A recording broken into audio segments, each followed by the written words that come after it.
O senador Marcos Rogério, durante sabatina conjunta na Comissão de Constituição e Justiça, explicou ao indicado de Lula, Flávio Dino, os problemas com a sua indicação. O senador disse que não faria questionamentos a Dino e explicou: questionamento a gente faz a quem não conhece. Diferente de outros, Sua Excelência, o ministro, é por todos nós conhecido, e suas posições são públicas e também de todos conhecidas. E eu não tenho dúvidas quanto aos posicionamentos de Vossa Excelência. Marcos Rogério apontou que as indicações ao Supremo têm um elemento político e que, no caso de Dino, esse elemento exige atenção. Ele lembrou: temos um Supremo que se enveredou para a seara política, se julgando acima da Constituição Federal, acima dos demais poderes. Ministros que falam mais fora dos autos do que no processo, comentam tudo, até votações desta casa, aliás, dando sermão em senadores como se fossem subordinados a esses. Sim, tratam com menoscabo o poder legislativo. Para eles, pelas suas práticas, um poder menor. O que buscamos? Equilíbrio, pacificação, uma corte que julgue dentro das 4 linhas da Constituição Federal, que cumpra a Constituição e que faça cumprir a Constituição Federal. O senador disse a Dino: sua fala aqui parece revelar outra pessoa, e talvez até revele. Marcos Rogério lembrou a produção jurídica de Dino e afirmou: as falas de Vossa Excelência aqui, para mim, estão absolutamente corretas. O problema é que sua história política expõe o contrário e não se separa um homem de suas convicções. Marcos Rogério afirmou: seu comprometimento exacerbado com as pautas de esquerda, suas posições ideológicas patentes e defendidas com eloquência. Vossa Excelência fez questão de, ao longo de sua trajetória, verbalizar isso, vocalizar isso de maneira plena, chamando para si a classificação: sou comunista, socialista, marxista, e aí acrescento: com aversão a quem pensa diferente. E por que digo isso? Considerando, essa frase já foi dita aqui, vou repetir: mais perigosos que traficantes e assaltantes de banco, quem pensa diferente de Vossa Excelência. E aí, é um arranjo verbal que eu estou trazendo, porque quando Vossa Excelência é questionado sobre o que é mais perigoso, Vossa Excelência diz: enfrentar o bolsonarismo à extrema-direita. E assim vai fazendo uma série de afirmações. É a fala de Vossa Excelência. Agora, é sério isso? Essa é a versão de quem quer ir para o Supremo tendo essas premissas, essas balizas dentro de si? O senador lembrou declarações do ministro sobre pessoas que ele chamou de bolsonaristas, atribuindo a todo um grupo uma violência que ele imagina. Marcos Rogério apontou: Vossa Excelência consegue identificar no olhar o grau de periculosidade de quem é de direita, bolsonarista, mas não conseguiu ver a mesma coisa quando foi ao Complexo da Maré, quando reagiu à presença da dama do Comando Vermelho no Ministério. Ele explicou: e aqui sublinho, não fiz acusações diretas a Vossa Excelência, porque não foi Vossa Excelência quem recebeu. Estou falando da reação, estou falando da diferença de conduta com relação à reação. Quando fala de bolsonarista, afirma que é de alta periculosidade. É mais perigoso enfrentar bolsonarista do que assaltante de banco e traficante, mas não teve a mesma veemência para condenar alguém que esteve dentro do seu ministério e, sublinho, não recebida por Vossa Excelência. O senador afirmou seu voto contrário à indicação e disse: e talvez um dia eu venha a esta tribuna ou à tribuna principal do Senado Federal e possa dizer ao Brasil que eu estava errado com relação ao julgamento que fiz ao ministro Flávio Dino. Terei humildade de fazer isso, porque o que Vossa Excelência fez aqui, falou aqui a todos nós, é aquilo que todos nós pregamos todo dia e é a nossa esperança com relação a quem vai para o Supremo. Agora, quando olho para a trajetória, para as falas, as frases, os arroubos de Vossa Excelência, aí eu tenho uma distância muito grande entre uma postura e outra postura. É isso que eu estou deixando aqui sublinhado. As sabatinas realizadas pelo Senado Federal costumam ser meros procedimentos formais em que os senadores abrem mão de seus poderes constitucionais e se limitam a carimbar as indicações do governo do momento. Na sabatina de hoje, chegou-se ao extremo de inovar e criar uma sabatina conjunta para um indicado ao Supremo Tribunal Federal e para o indicado para a Procuradoria-Geral da República, numa clara indicação de que não há qualquer intenção de promover um real questionamento dos candidatos. Sob a presidência de Rodrigo Pacheco, o Senado sofre uma intensa paralisia. Na legislatura anterior, o próprio plenário se reuniu poucas vezes e as comissões praticamente não funcionaram, impulsionadas pela paralisia da Comissão de Constituição e Justiça, que, sob o comando de Davi Alcolumbre, mal se reuniu.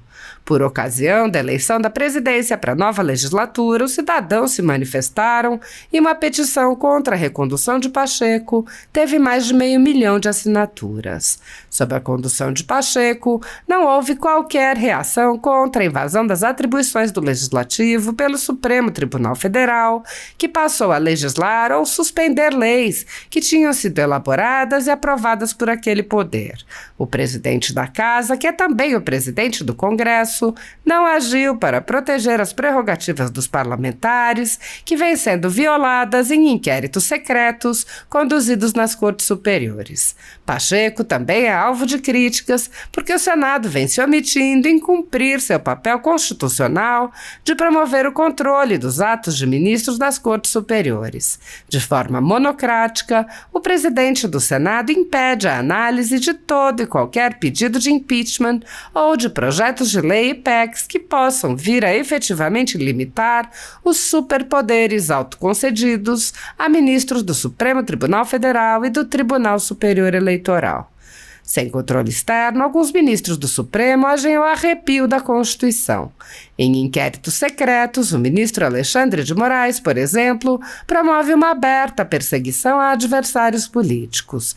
Em um desses inquéritos, a Folha Política teve sua sede invadida e todos os seus equipamentos apreendidos. O inquérito foi arquivado por falta de indícios de crimes, mas os dados sigilosos foram compartilhados com outros inquéritos abertos de ofício e com a CPI da pandemia, que compartilhava dados sigilosos com a velha imprensa.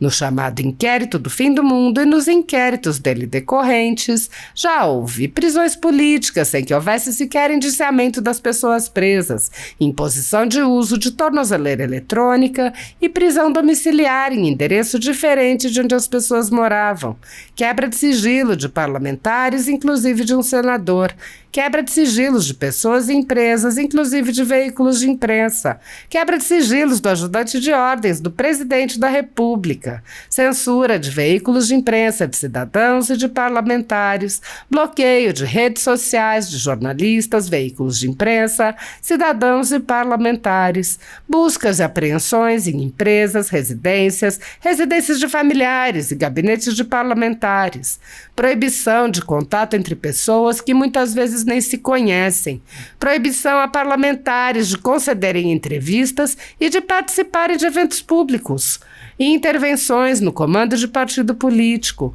prisões em massa sob alegações descabidas, multas estratosféricas que representam evidente confisco de propriedade, entre outras. A nada disso o Senado brasileiro reagiu. Nem mesmo a morte no cárcere de um preso político do ministro Alexandre de Moraes foi suficiente para tirar a Casa Legislativa de sua letargia. Sem justificativa jurídica, o ministro Luiz Felipe Salomão, ex-corregedor do TSE, confiscou toda a renda da Folha Política e de outros sites e canais conservadores para impedir suas atividades. A decisão teve o aplauso e respaldo dos ministros Luiz Roberto Barroso, Alexandre de Moraes e Edson Fachin. Há mais de 29 meses, toda a nossa receita é retida sem justificativa jurídica. Se você apoia o trabalho da Folha Política e pode ajudar a impedir o fechamento do jornal, doe qualquer valor à empresa Raposo Fernandes através do Pix, utilizando o QR Code que está visível na tela ou o código ajude@folhapolitica.org. Caso não utilize Pix, há a opção de transferência bancária para a conta da empresa Raposo Fernandes, disponível na descrição deste vídeo e no comentário fixado no topo. Há mais de 10 anos, a Folha Política vem mostrando os fatos da política brasileira e dando voz a pessoas que o cartel midiático quer calar. pix@folhapolitica.org. Assim. Senhor presidente, senhoras e senhores senadores, doutor Paulo Gonet, senador Flávio Dino. Senhor presidente, eu não farei questionamentos a Sua Excelência, o senador Flávio Dino. Questionamento a gente faz a quem não conhece. Diferente de outros, Sua Excelência, o ministro, é por todos nós conhecido e suas posições são públicas e também de todos conhecidas. E eu não tenho dúvidas quanto aos posicionamentos de Vossa Excelência. Por outro lado, engana-se quem pensa que o critério para ser ministro do Supremo sejam apenas os critérios de notório saber jurídico e conduta ou reputação ilibada. Se assim fosse, desnecessário seria o papel do Senado Federal no processo de sabatina e voto. Por óbvio que o Constituinte reservou ao Senado Federal a função de controle político das escolhas. Cabe ao presidente da República, inauguralmente, verificar o preenchimento dos aspectos formais objetivos. Caso não o faça, nem a indicação pode acontecer. Ao Senado, cabe a análise, sobretudo, dos critérios subjetivos. Portanto, análise mais profunda, além da formação, conduta, comportamento, valores. Nesse sentido, preciso compreender que a indicação de Vossa Excelência, do ponto de vista formal, não apresenta vícios. Quanto ao julgamento político, aí eu preciso fazer algumas observações. Todo brasileiro sabe da importância do Supremo Tribunal Federal na garantia de cumprimento da Constituição Federal, na garantia do equilíbrio de forças entre os três poderes. Todavia, temos um Supremo que se enveredou para a seara política, se julgando acima da Constituição Federal, acima dos demais poderes. Ministros que falam mais fora dos autos que no processo. Comentam tudo, até votações desta casa, aliás, dando sermão em senadores, como se fossem subordinados a estes. Sim, tratam com menoscabo o poder legislativo, para eles, pelas suas práticas, um poder menor. O que buscamos? Equilíbrio, pacificação, uma corte que julgue dentro das 4 linhas da Constituição Federal, que cumpra a Constituição e que faça cumprir a Constituição Federal. O tribunal passou a ser ativista de pautas contra-majoritárias e não é obrigado a fazer o contrário quando assim determina a Constituição. Veja a questão das drogas, a questão do aborto, a questão da lei das estatais, a questão do marco temporal e ainda o inquérito das fake news, onde tudo que acontece no Brasil vai para lá. Agora veja, a vítima instaurando um inquérito, onde o juiz investiga, acusa, prende e não deixa soltar, mesmo quando a Procuradoria-Geral da República assim o recomenda. Como aceitar isso dentro de um Estado de Direito? Como aceitar isso dentro de um modelo como o modelo brasileiro? Incompatível, portanto, com a Constituição Federal. E não há quem freie. Não há quem freie. É o clássico abuso de poder. E só o poder freia o poder. Mas qual poder? Porque não se reconhece o papel dos três poderes na sua dimensão constitucional. Ou não somos mais um poder? Porque é isso que a sociedade pensa. Senador Flávio Dino, sua fala aqui parece revelar outra pessoa. E talvez até revele. Eu assisti uma entrevista de Vossa Excelência recentemente, que eu observei ela sobre todos os aspectos e talvez explique o que Vossa Excelência está a fazer aqui. Vossa Excelência falou em desvestir a veste da política e vestir a veste da magistratura, separando esses aspectos. Aliás, me fez lembrar, a postura de Vossa Excelência nesta bancada hoje me fez lembrar um pouco o jurista Dino, da tese de mestrado, ao dissertar criticamente sobre o processo de escolha para a magistratura. E digo mais, sua fala quanto ao modelo de atuação está correta. É o que todos nessa casa e boa parte dos brasileiros esperam de quem vai para lá. Já vi inclusive entrevistas de Vossa Excelência, onde Vossa Excelência fala da questão do aborto, se posicionando sobre esse assunto há mais de ano atrás. Vi fala de Vossa Excelência falando sobre a questão das drogas, se posicionando sobre esse tema também. O problema, e aí digo, as falas de Vossa Excelência aqui, para mim, estão absolutamente corretas. O problema é que sua história política expõe o contrário. E não se separa um homem de suas convicções. Seu comprometimento exacerbado com as pautas de esquerda, suas posições ideológicas patentes e defendidas com eloquência, Vossa Excelência fez questão de, ao longo de sua trajetória, verbalizar isso, vocalizar isso de maneira plena, chamando para si a classificação: sou comunista, socialista, marxista, e aí acrescento, com aversão ao que pensa, a quem pensa diferente. E por que digo isso? Considerando, e aí essa frase já foi dita aqui, vou repetir, considerando mais perigosos que traficantes de drogas e assaltantes de banco quem pensa diferente de Vossa Excelência.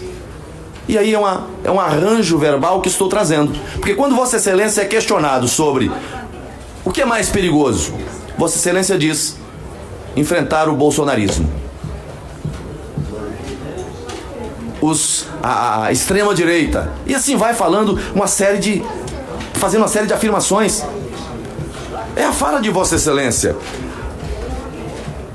Agora, é sério isso? Essa é a versão de quem quer ir para o Supremo tendo essas premissas, essas balizas dentro de si? Seu senso de julgamento e justiça assusta. Nada mais perigoso por conta da violência dessa gente, que você vê desde o olhar. Vossa Excelência consegue identificar no olhar o grau de periculosidade de quem é de direita, bolsonarista, mas não conseguiu ver a mesma coisa quando foi ao Complexo da Maré, quando reagiu à presença da dama do Comando Vermelho no Ministério. E aqui sublinho, não fiz acusações diretas a Vossa Excelência, porque não foi Vossa Excelência quem recebeu. Não foi Vossa Excelência quem recebeu. Estou falando da reação. Estou falando da diferença de conduta com relação à reação. Quando fala de bolsonarista, afirma que é de alta periculosidade. É mais perigoso enfrentar bolsonarista do que assaltante de banco e traficante. Mas não teve a mesma veemência para condenar alguém que esteve dentro do seu ministério, e sublinho, não recebida por Vossa Excelência. Seu senso, seu julgamento, portanto, é um julgamento, obviamente, político, ideológico, e agora quer ser juiz e diz que fará tudo diferente. Em sua fala aqui,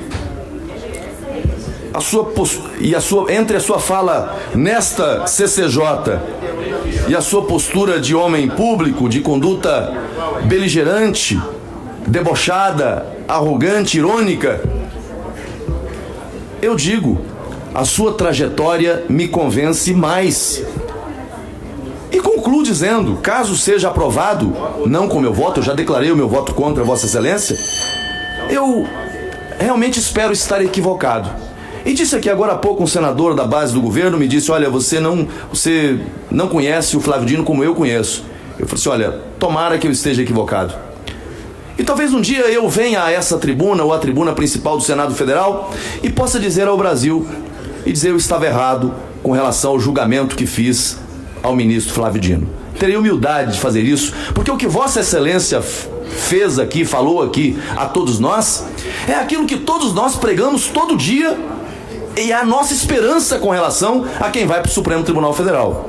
Agora, quando olho para a trajetória e para as falas, as frases, os arroubos de Vossa Excelência, aí eu tenho uma distância muito grande entre uma postura e outra postura. É isso que eu estou deixando aqui sublinhado. Senhor presidente, não farei, como disse, perguntas ao ministro Flávio Dino, posto o conhecimento dos fatos públicos. Com relação ao professor Gonê, e aqui serei sucintíssimo, primeiro eu quero saudar o professor Gonê pela indicação ao cargo de Procurador-Geral da República. Eu tive a honra de ter Vossa Excelência como professor no doutorado que faço. E posso testemunhar de sua formação, de seu preparo, dos valores que Vossa Excelência acredita e defende nas obras publicadas e no contato que se tem na condição de aluno de Vossa Excelência. Mas eu gostaria de ouvir um pouco mais. Agora há pouco eu vi outro colega senador lhe perguntando sobre a questão do inquérito das fake news. Eu não vou voltar a esse tema, embora Vossa Excelência, talvez por lapso, já tenha até enfrentado essa matéria em processo onde Vossa Excelência atuou no âmbito do Tribunal Superior Eleitoral. Quando houve ali provas emprestadas, esse assunto foi por lá enfrentado por Vossa Excelência. Mas eu gostaria de ouvi-lo um pouco mais sobre a questão da liberdade de expressão e da liberdade de imprensa. Esse tema é um tema muito caro para todos nós. A liberdade de expressão é uma garantia constitucional e a liberdade de imprensa é um dos pilares da própria democracia. Portanto, me parece estar claro que a liberdade é uma regra. A liberdade é uma regra. Censura prévia, e aí pergunto, censura prévia tem amparo constitucional? Até que ponto, com os seus instrumentos, o poder, o Estado, com seu poder de controle, pode exercer controle de conteúdo sem o devido processo legal? Com os seus instrumentos, o poder, o Estado, com seu poder de controle, pode exercer controle de conteúdo sem o devido processo legal. Falo de controle prévio, controle de conteúdo. E segundo, em encontro, o coordenador do Grupo Estratégico dos Atos Antidemocráticos do Ministério Público Federal, Dr. Carlos Frederico Santos, propôs a responsabilização das plataformas por conteúdo e palavras-chave cujo alcance tenha sido ampliado por meio de pagamento. Como o senhor vê essa regulação das redes sociais?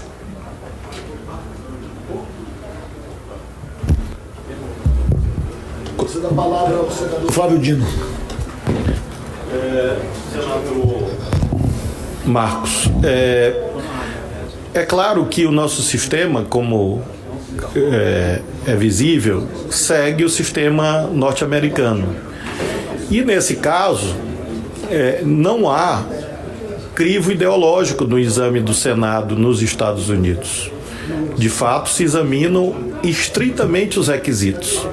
Ou seja, há uma espécie de deferência entre os poderes em que os requisitos são aferidos por quem foi eleito pela população e o exame senatorial, lá como aqui, é adstrito aos dois parâmetros constitucionais.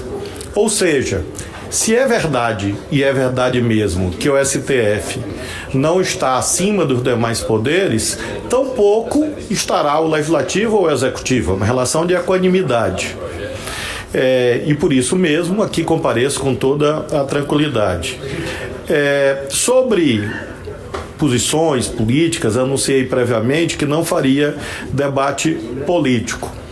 Mas lembro a Vossa Excelência que eu fui governador de um estado e governei com 14 partidos diferentes, inclusive partidos de direita, e que me apoiaram na eleição, na reeleição e no Senado. Qual é o partido do senador? PL, Partido Liberal. A gente liberou ele. Para a imensa maioria dos prefeitos do seu partido, do PL, me apoiou para o Senado. E o União Brasil me apoiou para o governo do Estado. Então, não há, de fato, base material para essa visão que, obviamente, eu discordo, que o senhor tem em relação à minha atuação.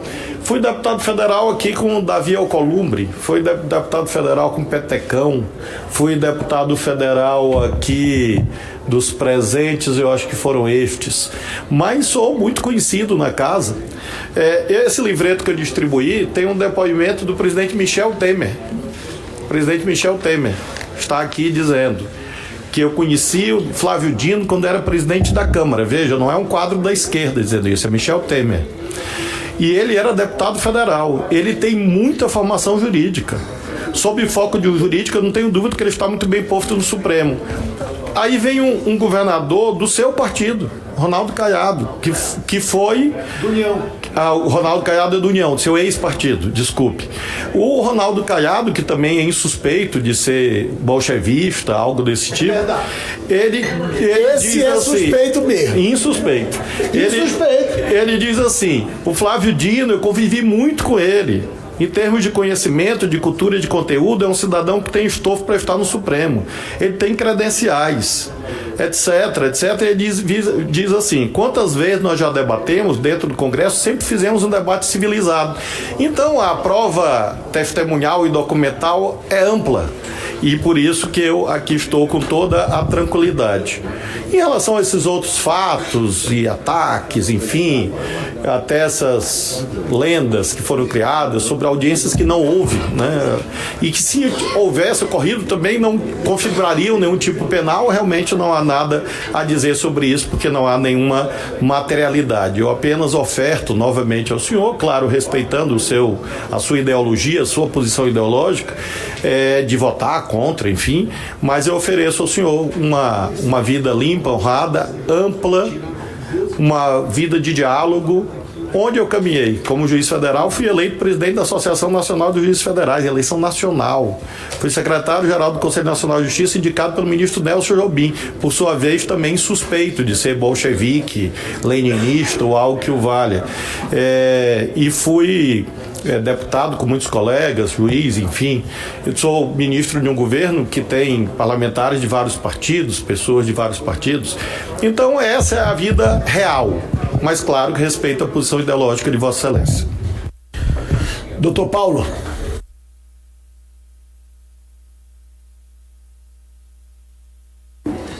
Obrigado. Senador, a informação de que o inquérito foi compartilhado com o processo eleitoral não procede. O inquérito foi compartilhado apenas em parte e não na sua inteireza. Marcos.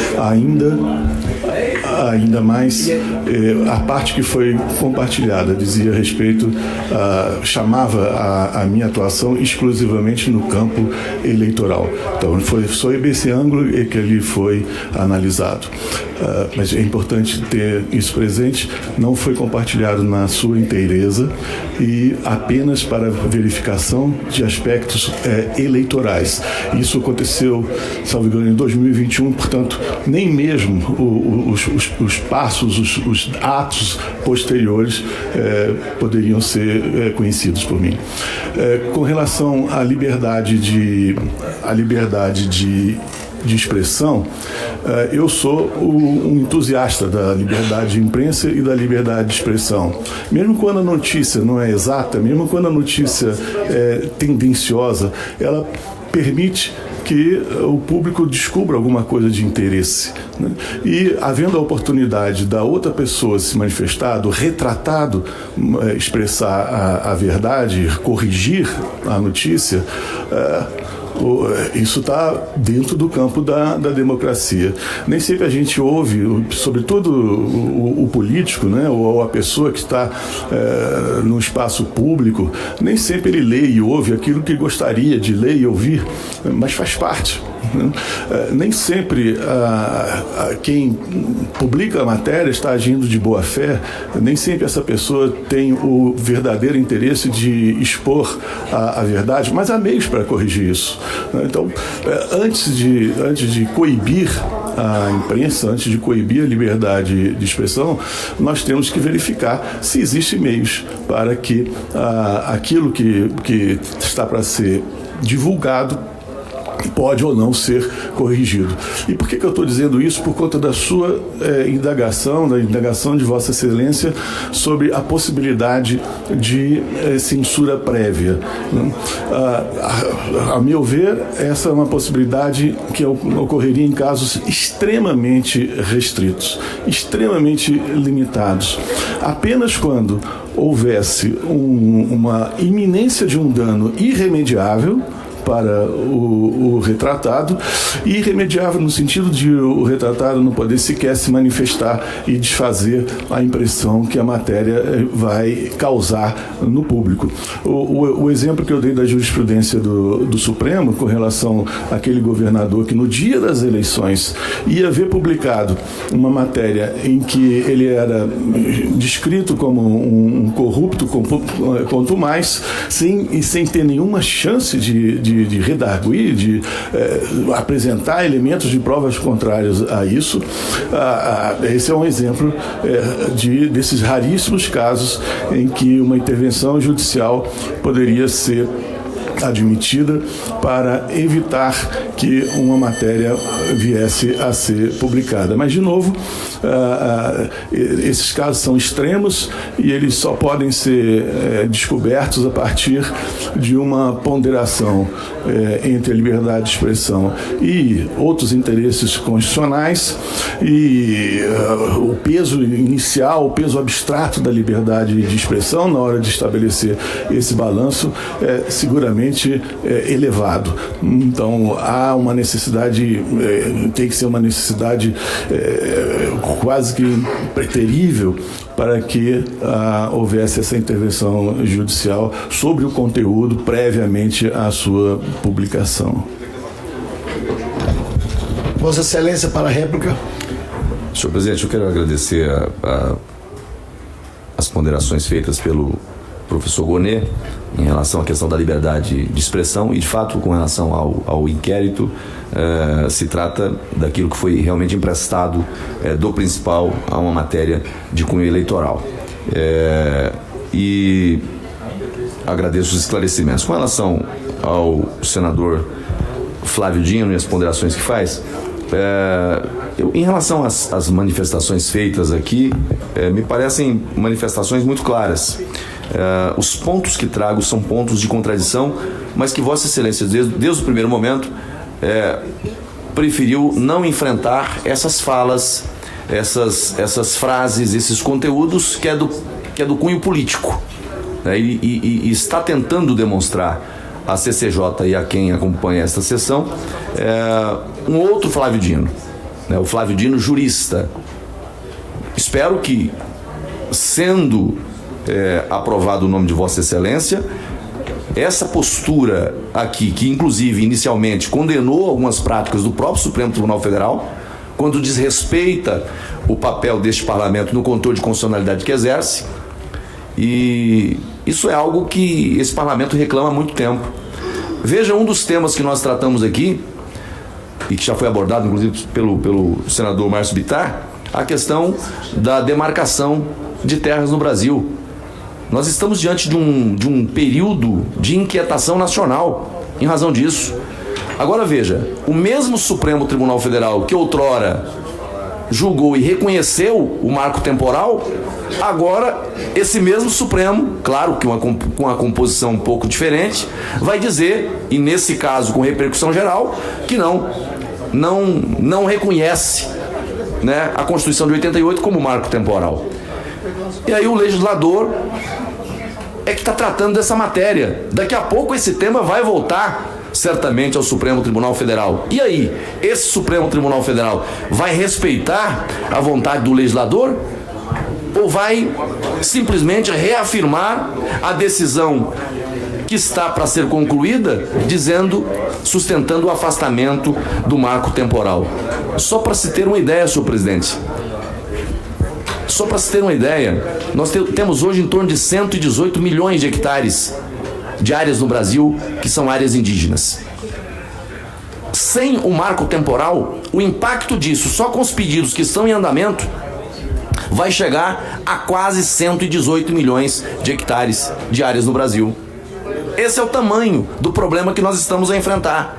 Áreas produtivas, áreas documentadas, áreas que têm famílias em cima dessas propriedades com mais de 50 anos com título oferecido pelo Estado. Mas esse mesmo Estado que entregou o documento para esse cidadão, agora vai dizer para ele que ele tem que sair porque houve uma decisão que não se reconhece o marco temporal. Então, quando faço as críticas que faço, obviamente não faço em relação ao Supremo, que eu sempre defendi, mas tenho críticas severas com relação a uma composição que desrespeita, a meu ver, a Constituição Federal. Veja, Vossa Excelência, mais recentemente, até os advogados sendo cerceados, impedidos de atuar no âmbito do Supremo Tribunal Federal. Isso não se concebe num Estado de Direito. Então, não quero aqui prolongar, não fiz questionamentos ao senador Flávio Dino, e não vou fazer agora, pelas convicções que tenho, das duas versões, da versão do Flávio Dino político e da versão do Flávio Dino candidato a ministro supremo, que, repito, no discurso que faz aqui, espero daqui a alguns anos ter a oportunidade de voltar ao microfone e dizer, olha, eu estava errado, aquele Flávio Dino lá de trás não existe mais, mas ele existiu e não se apaga da história.